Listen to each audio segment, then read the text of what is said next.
নমস্কার বন্ধুরা, সূর্যকুমার যাদবকে কেন ভারতীয় টি-20 দল থেকে সরানো হলো?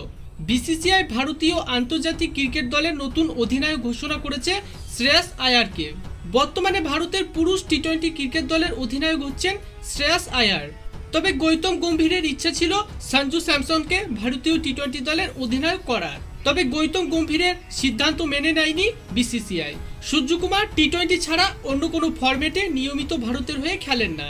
তাই সূর্যকুমার যাদবের যদি টি-20তে প্লেইং 11-এর সুযোগ না হয়, তাহলে কার্যত শেষ হয়ে যেতে পারে ক্রিকেট কেরিয়ার। বিসিসিআই ভারতীয় আন্তর্জাতিক পুরুষ টি-20 ক্রিকেট দলের অধিনায়ক সূর্যকুমার যাদবের পরিবর্তে শ্রেয়াস আয়ারকে কেন করলো? সূর্যকুমার যাদবের ক্যাপ্টেন্সি দুর্দান্ত হলেও ব্যাট হাতে তিনি পারফরমেন্স করতে পারছিলেন না। এবছর আইপিএল 2026-এ তিনি মুম্বাই ইন্ডিয়ান্সের হয়ে তেমন ভালো কোনো পারফরমেন্স দিতে পারেনি।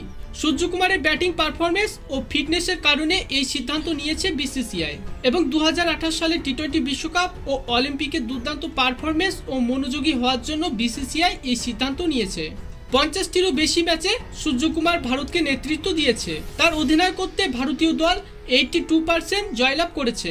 ভারতের পুরুষ টি-20 ক্রিকেটের সবথেকে সফল অধিনায়ক ছিলেন সূর্যকুমার যাদব।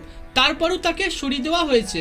তিনি টি-20 বিশ্বকাপ ও এশিয়া কাপ জিতিয়েছিলেন এবং মুম্বাই ইন্ডিয়ান্সের হয়েও তিনি ক্যাপ্টেন্সি করে থাকেন। এখনো পর্যন্ত সূর্যকুমার যাদব 160টি টি-20 ম্যাচ খেলেছে, রান করেছে 3272, batting average 36.36, strike rate 163, highest score 117, century করেছেন 4টি এবং হাফ সেঞ্চুরি করেছে 25টি। তো বন্ধুরা, সূর্যকুমার যাদবের পরিবর্তে শ্রেয়াস আয়ারকে ভারতীয় আন্তর্জাতিক ক্রিকেট দলের অধিনায়ক করা কি ঠিক হয়েছে বিসিসিআই এর? আপনার কি মনে হয় তা কমেন্টে অবশ্যই জানাবেন। ধন্যবাদ।